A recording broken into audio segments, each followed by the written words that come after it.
Comment peut-on posséder 78% de diamants de la planète, 89% de platine, dont la moitié de la production est utilisée par l'industrie automobile, 81% de chrome, 61% de manganèse, 60% de cobalt, 20% de la production mondiale d'uranium, 90% des réserves de platinoïdes, 80% de coltan, 70% de tantal, 40% des réserves aurifères et 10% des réserves pétrolifères. Bref, comment peut-on détenir le tiers des réserves mondiales, tous minéraux confondus, et rester le continent le plus pauvre du monde?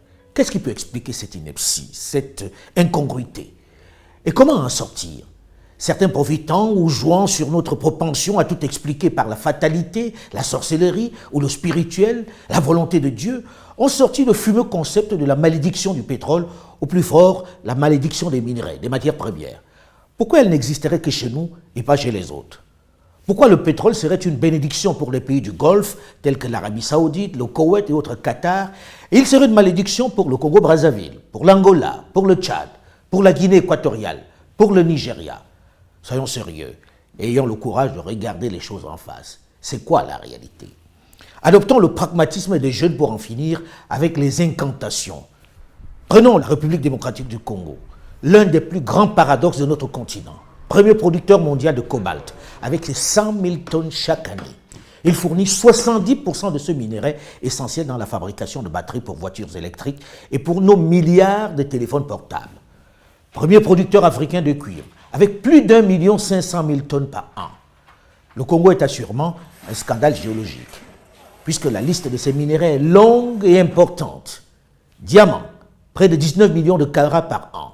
Or, plus de 40 000 kg par an. Zinc, 7 800 tonnes. J'arrête là l'inventaire parce que, comme le disait l'auteur Frantz Fanon, l'Afrique a la forme d'un revolver dont la gâchette est le Congo.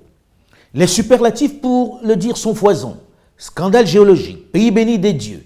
Mais dans le même temps, l'immense majorité de la population dans ce territoire grand comme l'Union européenne, avec cette immense richesse, vit avec moins d'$1 par jour. Que s'est-il passé pour qu'on en arrive là? Il s'est passé que ce vaste pays, après la colonisation belge, en est sorti avec de sérieux stigmates. Je ne vais pas revenir sur toutes les spoliations et pillages perpétrés par le roi Léopold II dans ce qui était sa propriété. Les jeunes ces dernières décennies, avec le talent qui est le leur, l'ont largement commenté. Ils l'ont déjà abondamment évoqué. Évoqué le cynisme qui fait que 5 jours seulement après son accession à l'indépendance obtenue au forceps, les colons belges et Bruxelles ont suscité une guerre financée par l'Union minière du Haut-Katanga, l'ancêtre de la GECAMINE. Guerre qui dure encore jusqu'à cette date. Guerre qui a permis pendant tout ce temps de piller tranquillement, de garder la main sur les immenses richesses minières du Congo. Avec bien sûr souvent, il faut le rappeler, la complicité de quelques nationaux, de certains dirigeants et des voisins aussi, qui se servent sans gêne. Mais le vol, la razzia, ne s'est pas arrêté là.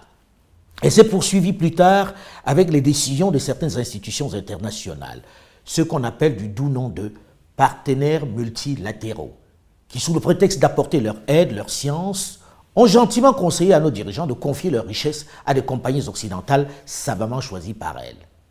Pour une fois, un responsable de très haut niveau, président de la puissante GECAMINE, qui est en charge de la gestion de cet inestimable patrimoine, explique le mécanisme, la décision qui a spolié les Congolais, qui les a privés de leur principale richesse. C'est le FMI, c'est la Banque mondiale.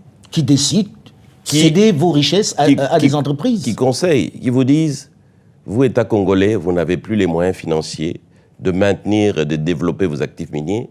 Nous vous conseillons gentiment. Oui, on sait comment on conseille. Voilà, de céder ça à des partenaires techniques et financiers internationaux qui sont spécialisés et qui ont les moyens et ils vont développer ça à votre place. C'est l'erreur fatale qu'on a faite, qu'on ne devrait jamais faire dans nos pays africains. On dit que la RDC a exporté plus de 1 million de tonnes de cuivre et près de 100 000 tonnes de cobalt. C'est 5 ou 6 entreprises étrangères dans lesquelles, malheureusement, l'entreprise de l'État GECAMINE n'est qu'un actionnaire minoritaire qui n'a quasiment rien à dire. Édifiant, non? On ne peut pas être plus clair. En gros, le Congo est officiellement premier producteur de cobalt, minerai pour lequel la planète entière a un gargantuesque appétit. Mais en réalité, elle n'appartient pas aux Congolais. Elle est la propriété de quelques firmes occidentales et asiatiques qui ne respectent même pas la promesse, le contrat fait d'investir dans le pays. Elle possède les 2/3 du cobalt du RDC. Et comme si ça ne suffisait pas, ces entreprises, elles ont pris nos gisements, elles sont allées les donner en garantie à des banques étrangères et elles ont emprunté. Au lieu d'amener des capitaux qu'on nous avait promis, c'est des prêts qu'on nous a amenés à des taux qui dépassaient 10% alors que nous savons qu'ils les avaient à 2 ou 3%. Dont les entreprises à qui on a donné les concessions sont allées gager les mines du Congo auprès des banques. Et ont emprunté alors qu'elles devaient amener des capitaux. Elles ont amené plutôt des prêts. Ce n'est pas tout. Le hold-up ne s'arrête pas là. Le tiers restant du cobalt, que l'on a baptisé le cobalt sale, est encore tenu par d'autres groupes mafieux chinois, libanais, indiens, qui font travailler encore une fois les femmes, les enfants, les femmes enceintes, dans des conditions inhumaines. On assiste régulièrement à des accidents avec mort d'homme. Ils creusent dans ces mines comme des damnés qu'ils sont pour des revenus dérisoires, puisqu'en déclarant ce cobalt sale, il n'est officiellement pas vendable sur le marché. Du moins, officiellement. C'est un monde obscur, une opportunité qui s'offre aux plus malins, comme eux, partis de Chine, pour s'enrichir sur le dos des pauvres creuseurs. Ces petits malins qui les exploitent savent contourner l'embargo et parviennent à vendre ce cobalt dit sale, à le blanchir. Et très souvent, avec l'aide, j'allais dire, la complicité des grandes firmes qui détiennent déjà l'essentiel du cobalt propre. Ce personnage qui se tient en retrait sur ce marché du cobalt dans la capitale minière, Kolwezi, fait partie d'un des grands groupes mondiaux du cobalt. Vous achetez le produit pour vendre à qui? CDM. Vous vendez à CDM. CDM. Il faut préciser que CDM est une filiale locale du groupe chinois Huayou, spécialiste géant mondial du cobalt, qui, tenez-vous bien, ne possède pas de mine. Il y a quelques mois, elle faisait savoir, sous la pression, qu'elle n'achèterait plus de cobalt sale. Il faut dire qu'entre-temps, le prix sur le marché du cobalt est passé de 25 000 à 53 000 $. Et les projections disent qu'il va passer autour de 75 000 $ de façon stable d'ici les 5 prochaines années.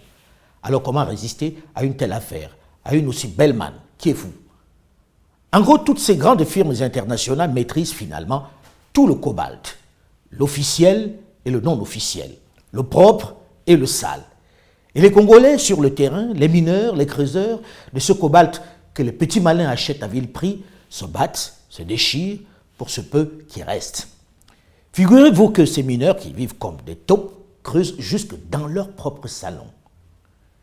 Les guerres auxquelles on assiste, les batailles entre les communautés villageoises qui défraient régulièrement la chronique en RDC, les tueries perpétrées par des bandes armées viennent essentiellement des tentatives pour de petits groupes de maîtriser des pans du peu de minerais qui restent sur le territoire. Notamment dans l'est du pays, où ils se tuent pour des miettes qu'ils revendent à bas prix à ces trafiquants. En gros, les firmes Glencore, China Mobile Denom et Sycomine, qui détiennent les 2/3 de cette matière minérale qu'est le cobalt, réalisent 18 à 20 milliards de $. Des chiffres surréalistes sur le seul cobalt et le cuivre de RDC. Tandis que l'État congolais ne perçoit que 1,3 milliard, c'est-à-dire à peine 10%. Vous avez bien entendu, à peine 10%. Dans ce cas, qui est le vrai patron du pays? Et comme si ça ne suffisait pas, il n'existe pas de mécanisme de contrôle fiable pour s'assurer que ce qu'il déclare est réel. Regardez ces jeunes qui vivent comme des taupes, qui risquent leur vie chaque jour pour quelques grammes de cobalt. Et regardez cette voiture, ce véhicule électrique considéré comme le nec plus ultra, la Tesla. Sans lui, elle n'existerait pas, quel que soit le talent du créateur. Mais regardez le fossé qui sépare le monde du fabricant de celui du creuseur. Cherchez l'erreur. Ce que nous venons de voir dans le cas du cobalt n'est rien comparé au hold-up réalisé dans l'or, dans le diamant, bref, dans presque toutes les autres richesses minières. Ces pillages, avec les stratégies cyniques mises en place pour les pérenniser, sont à l'origine de l'instabilité dont est victime la RDC. Au regard des immenses profits qu'elle réalise désormais dans ce vaste ensemble, pensez-vous que les firmes occidentales et asiatiques qui tirent leurs revenus du chaos aient vraiment envie que la paix y règne? Certainement pas. Vous me direz que les voisins du Congo, tel le Rwanda, qui est devenu un exportateur de minerais alors qu'il ne possède pas une seule mine sur son territoire, ou l'Ouganda, n'y sont pas pour rien non plus. C'est vrai. Mais ils ont profité d'une situation, d'un climat, l'occasion faisant le larron. Lorsque l'on évoque les responsabilités, on ne peut pas oublier celles des dirigeants africains qui ont été, pour beaucoup, responsables de ce pillage, soit par ignorance pour les plus anciens, soit par la corruption pour les plus jeunes. Nous ne savions rien de ce qui se passe et nous n'avons même pas la quantité du pétrole qui sortait de notre pays, nous ne la connaissions pas. Vous voulez dire que les autorités congolaises ne la connaissaient pas. Ne connaissaient pas la quantité de pétrole extraite de leur sol? Par quel moyen? Là, on a, si vous voulez, à mon avis, utilisé, ou comment dire, un peu la naïveté, je dirais, des dirigeants des pays hôtes, des producteurs. Nos cadres, nos responsables, nos chefs d'État ont eux aussi participé à ce pillage. Beaucoup ont été les outils, les instruments indispensables de cette spoliation. Ils le sont encore chaque jour par leur servilité et leur appétit vorace du gain. Ils doivent être jugés et condamnés, notamment les plus diplômés, qui avaient bien conscience de ce qu'ils vendaient à leur pays. Mais si on doit être intransigeant avec eux, on doit l'être davantage avec les pilleurs, leurs commanditaires. Pour qu'il y ait corruption, il faut être deux au moins, un corrompu et un corrupteur. Les peines doivent être au moins les mêmes. Or, nous avons malheureusement et de plus en plus tendance à concentrer notre colère, notre courroux, fort bien justifié, sur nos seuls dirigeants et cadres dont le rapt, selon les rapports des experts internationaux fiables, constitue 1% de cette corruption. Oui, 1%. Oubliant trop souvent les firmes internationales et les États qui sont responsables de 99% de cette évasion. Ce Congo-bashing, ou plus globalement, cet Africa-bashing, contribue à nous distraire des autres, des vrais responsables de notre malheur. Les gros poissons nous payent, nous utilisent encore pour détourner notre attention d'eux, pour nous distraire. On ne doit pas les oublier. C'est eux les principaux responsables. On ne doit pas se contenter de voleurs de poules pendant que les grands parrains nous font la leçon. Oui, pour dénoncer nos chefs locaux, mais oui aussi pour montrer du doigt les firmes internationales et de nombreux États du Nord et les punir proportionnellement à leurs responsabilités. Autre travers dans cette lutte, on a trop tendance à l'autoflagellation. Un cadre africain qui dénonce ces pillages est curieusement souvent plus attaqué par les siens que ceux qu'il dénonce. Pourquoi il ne parle que maintenant? Il faisait partie de la mafia, non? Il essaie de se racheter, c'est tout. Il s'est aussi enrichi, non? Peut-être, peut-être. Mais il a le courage de rompre l'omerta, de briser la loi du silence. Et si nous le lapidons, la règle du silence s'installera à jamais. Ce que nous venons d'évoquer rapidement dans le cas de la RDC s'applique dans de nombreux autres pays du sud du Sahara. Tenez, prenons la Guinée, un autre scandale géologique. Elle est dotée de certaines des réserves de minéraux les plus convoités de la planète, dont 40 milliards de tonnes de bauxite, la plus grande réserve du monde. À cela s'ajoute, tenez-vous bien, plus de 20 milliards de tonnes de minerais de fer. Les réserves potentielles d'or sont estimées à 700 000 tonnes. Diamants, 30 à 40 millions de carats de réserves prouvées. 500 millions de carats de réserves probables. L'or et des quantités indéterminées d'uranium. Mais 55% des 11 millions d'habitants de la Guinée vivent avec moins de 1,25 $ par jour. Et le pays se classe 178e sur 187 pays selon l'indice de développement humain 2013 du PNUD, qui mesure le niveau de vie des pays. À qui profite cette immense richesse qui laisse les Guinéens dans l'extrême pauvreté? Les mêmes compagnies internationales. Pour bien comprendre la situation actuelle, il faut toujours remonter à la genèse. C'est en cela que connaître son histoire est nécessaire pour mieux construire son avenir. Il faut bien connaître le passif pour mieux gérer l'actif. Lorsque le général de Gaulle s'emporte en ce mois de septembre 1958 à Conakry après le vote du non au référendum qu'il propose pour maintenir les territoires africains dans la communauté française, c'est certes parce qu'il est blessé dans son amour-propre, parce qu'il ne supportait pas la contradiction, mais c'est surtout parce qu'il perd une inestimable réserve de matière. Ce trésor dont je viens de vous faire un bref inventaire. C'est pourquoi il va décider de fragiliser le jeune État et de mettre en difficulté son jeune président Ahmed Sékou Touré. Il ne se contente pas de partir en emportant jusqu'aux fils électriques. Il essaie même de déstabiliser le jeune État en fabriquant des faux billets de Sili pour faire s'effondrer son économie. Le but est de susciter l'insurrection pour qu'il tombe et que la France revienne en libérateur. Seulement, le calcul va s'avérer faux. Malgré les tentatives de déstabilisation, Sékou Touré, le paria, l'effronté, tient. Il tient, c'est vrai, mais il se tourne vers d'autres partenaires qui vont exploiter sa fragilité, qui vont faire la même chose que les nations occidentales. Sous le prétexte de soutien idéologique, l'Union soviétique de l'époque, l'URSS, qui manque même de tact et de considération au point de lui fournir des chasse-neige dans un pays qui n'a jamais vu un flocon, va progressivement s'accaparer une bonne partie de ses minerais. Il a simplement changé de maître. Autre exemple de tour de passe-passe réalisé pendant que nos parents croyaient en l'amitié et au concept d'aide. Le Niger et son uranium, où l'État cède en 1968 la principale concession d'Arlit de 375 km² utilisée comme combustible nucléaire dans les centrales nucléaires en France et pour la force de dissuasion nucléaire française. Les autorités nigériennes l'ont donc cédé à l'ancêtre d'Areva pour 75 ans. Ce qui veut dire que lorsque l'on parle du Niger comme le troisième producteur mondial d'uranium, c'est un peu une vue de l'esprit, dans la mesure où les Nigériens les récupéreront, avec un peu de chance, leur principale mine qu'en 2043, soit dans 23 ans. Et qu'est-ce qui en restera? En attendant, les femmes et les enfants qui meurent de faim dans cette région du nord du pays où la misère a installé Armi peuvent regarder en silence passer les camions qui transportent leur uranium en détruisant les routes. Certains jeunes y ont préféré rejoindre les groupes terroristes. Je ne vais pas m'étendre indéfiniment sur l'ensemble des minerais qui sont passés des mains des anciens colonisateurs à celles de leurs firmes. Mais je ne résiste pas à la tentation d'évoquer les nombreux contrats léonins dans le domaine du pétrole et du gaz, notamment les cas du Gabon, du Congo-Brazzaville, de l'Angola et du Nigeria. Qui est capable de dire quelle est la part du Gabon dans l'immense réserve qui a fait de lui un émirat pétrolier? Dans les anciens contrats, il avait moins de 20%. C'était le pétrole d'Elf. Encore de l'histoire. Il faut que vous, jeunes, vous en soyez imprégnés si vous souhaitez récupérer votre patrimoine en toute légalité. Lorsqu'à la fin de la décennie 50, sous la poussée nationaliste qui agite l'Algérie, qui est française à cette époque, Paris comprend qu'elle risque de perdre sa principale réserve pétrolière, elle se retourne vers le Gabon où viennent d'être découvertes d'importants gisements. Elle y met le paquet pour l'exploiter. L'outil est ELF, qui signifie électricité et lubrifiant de France.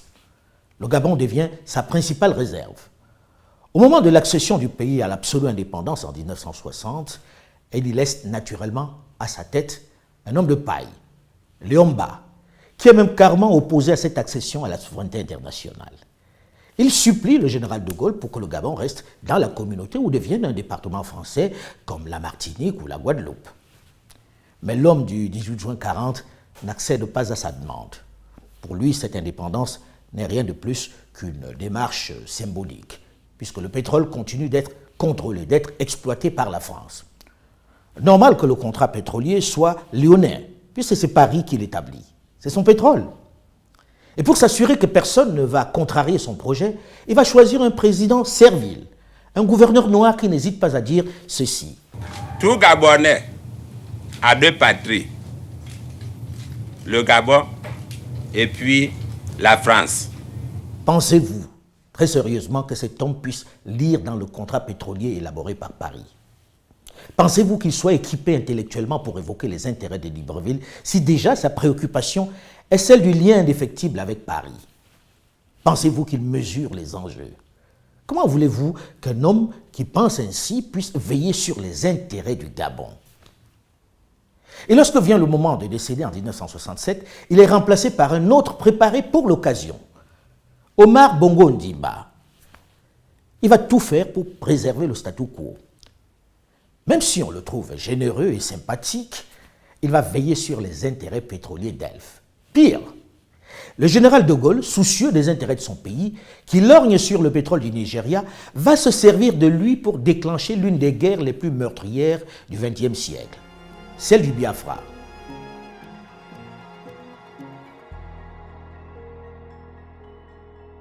Je reviendrai sur cette question du pétrole dans une autre chronique, tellement les faits sont graves, tellement La supercherie est énorme, tellement l'imposture est inacceptable. Ce qui explique l'omerta, le grand silence entretenu autour de la question. Difficile d'avoir accès à ces contrats. Très compliqué, même pour un ministre, d'accéder à l'information. Cette opacité illustre bien ce qui s'y passe. Circuler, il n'y a rien à voir. Mais pour nous résumer, lorsqu'on dit que l'Occident et maintenant certaines nations d'Asie ont pillé l'Afrique, on voit bien à travers cet inventaire, qui est loin d'être exhaustif, que ce n'est pas une vue de l'esprit. C'est une réalité criarde. Lorsqu'on dit qu'elle continue de le faire, c'est encore vrai, puisque les faits sont là, clairs et têtus. Les activistes, les militants panafricains, les influenceurs les plus populaires ont largement contribué à faire connaître cette vérité. Au point où certains chefs d'État du Nord ont fini par le reconnaître publiquement, comme l'ancien président français Jacques Chirac. C'est qu'une grande partie de l'argent qui est dans notre porte-monnaie vient précisément de l'exploitation, depuis des siècles, de l'Afrique. Pas uniquement, mais beaucoup viennent de l'exploitation de l'Afrique.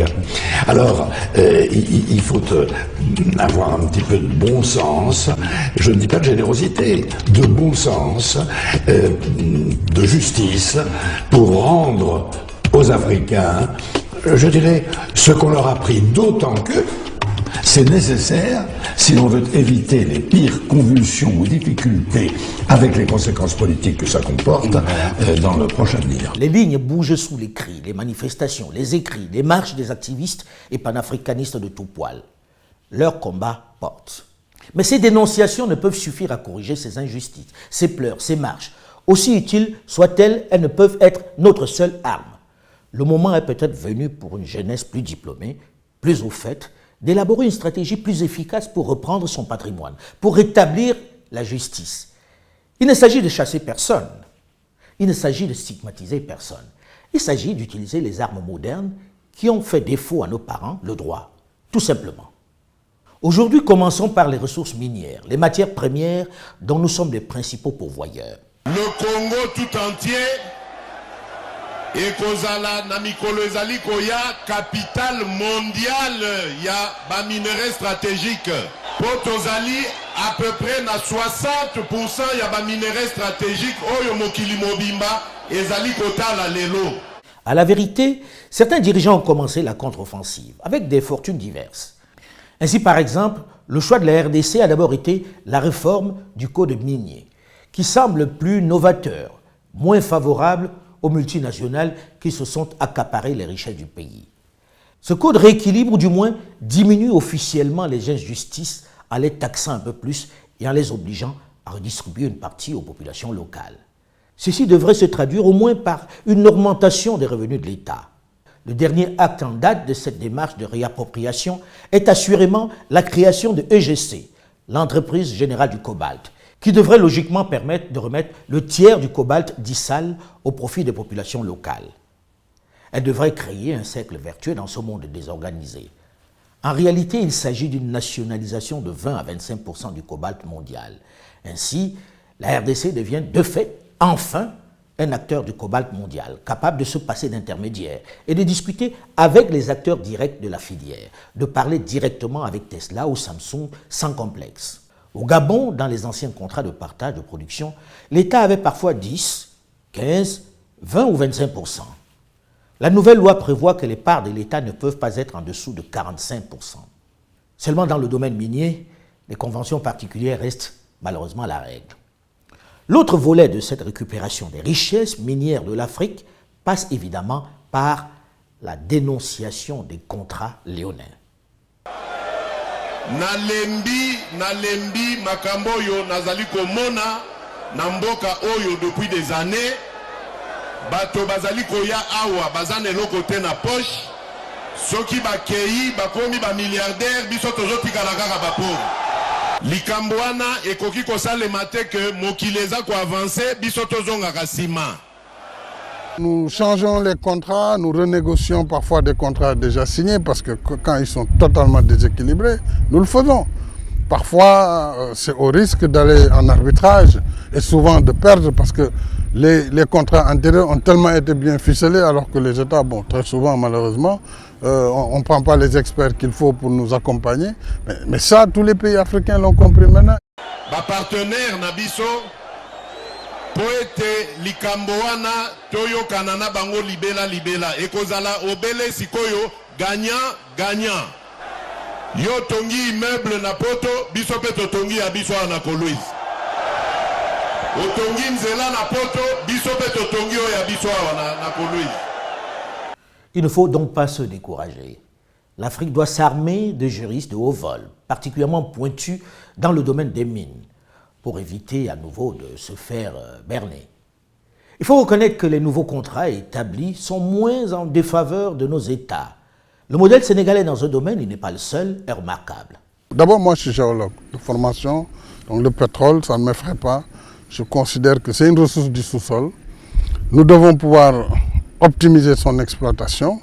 C'est à travers les contrats, c'est à travers les dispositifs juridiques que nous mettrons en place. Si vous prenez le total, ce que gagne le Sénégal en prenant les parts de Petrosen, c'est-à-dire les 20% de Petrosen, les parts de l'État entre 30, 40 ou 50, plus maintenant les taxes que les sociétés, les compagnies payent, qui sont de l'ordre de 30%, c'est le Code général des impôts. Donc on se retrouve généralement avec une part du Sénégal qui tourne autour de 60 à parfois 80%. Si le projet est vraiment bien, c'est-à-dire si la production augmente, l'État peut avoir 80% des revenus globaux du projet. Et la première chose que j'ai faite dès les découvertes a été la création de l'Institut national du pétrole et du gaz pour former les meilleurs spécialistes en la matière, aussi bien en fiscalité pétrolière, en économie pétrolière, qu'en exploration, production et raffinage, ainsi que dans la distribution. Et ces premières promotions sont sorties. La première année, il y a eu 2000 candidats sur lesquels nous avons pris 20. 20 sur 2000. Vous voyez le taux de sélection. Et ils sont tous titulaires d'un diplôme d'ingénierat ou d'un master avant de rentrer à l'Institut. À saluer, il faut le reconnaître aussi quand les choses sont réalisées. La création d'une école pour accueillir les futurs cadres africains dans le domaine qui, entre autres, négocieront les contrats. Ils seront plus outillés pour veiller sur nos intérêts. Nous avons beaucoup pleuré, et à raison. Nous avons dénoncé les violences, les pillages, les mensonges dont l'Afrique a été victime et continue de l'être. Maintenant, armés du savoir, de la connaissance, décomplexés, nous devons adopter une autre stratégie, une autre attitude, celle de la reconquête de notre patrimoine, par la connaissance de la science et du droit. Nous ne pouvons, avec la population que nous avons, avec les ressources humaines dont nous sommes désormais riches, avec la manne minière dont nous sommes dotés, continuer de subir le diktat des autres, d'écouter les leçons des autres qui disent savoir mieux que nous ce qui est bien pour nous, qui déterminent nos priorités et la façon d'y arriver, qui prétendent nous aider alors que le concept d'aide est un vaste leurre, puisqu'il n'existe d'amitié entre les États ou les entreprises. Il n'existe que des intérêts. Fini le concept de nos amis les Africains. Aux jeunes de changer de paradigme, sans esprit de revanche, mais de conquête, et avec détermination. Il en va de votre avenir. Le nôtre, il est derrière nous.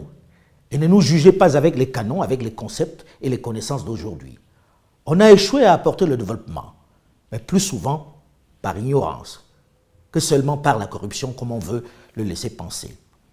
Les Africains n'étaient pas plus corrompus que d'autres, non. Récupérez votre dû avec la connaissance que vos parents vous ont permis, qu'à un cas, d'acquérir. La vérité est simple. Celui qui est entré chez vous par effraction pour voler votre bien, même s'il l'a fait avec la complicité de votre fils, reste un voleur. Il ne peut se cacher éternellement derrière le deal qu'il a passé avec votre fils, dont il a abusé de la confiance. C'est de l'abus de faiblesse. Il reste un voleur. On ne doit pas se contenter de rendre ce que l'on a appelé les objets d'art. On doit pouvoir ainsi renégocier les contrats miniers. Les grandes firmes doivent le comprendre. Si elles ne veulent pas se faire éjecter par la jeunesse qui est bouillonnante et moins patiente que leurs parents et aînés, elles doivent s'asseoir à table et négocier. Mais le combat de la récupération des minéraux africains ne fait que commencer. En ce qui me concerne, je travaille avec mon équipe sur un documentaire consacré aux mines en République démocratique du Congo. Une plongée dans les profondeurs abyssales de cet univers trouble qui va donner, une fois n'est pas coutume, la parole aux acteurs africains de la filière. Question d'avoir un narratif différent. Très prochainement donc sur la chaîne Alain Foka officiel. Je vous invite à vous abonner si ce n'est déjà fait. C'est gratuit et sans engagement. Et à ceux nombreux qui le sont déjà, je vous suis infiniment reconnaissant. Merci pour votre fidélité et vos nombreux commentaires qui me nourrissent. N'hésitez pas à réagir.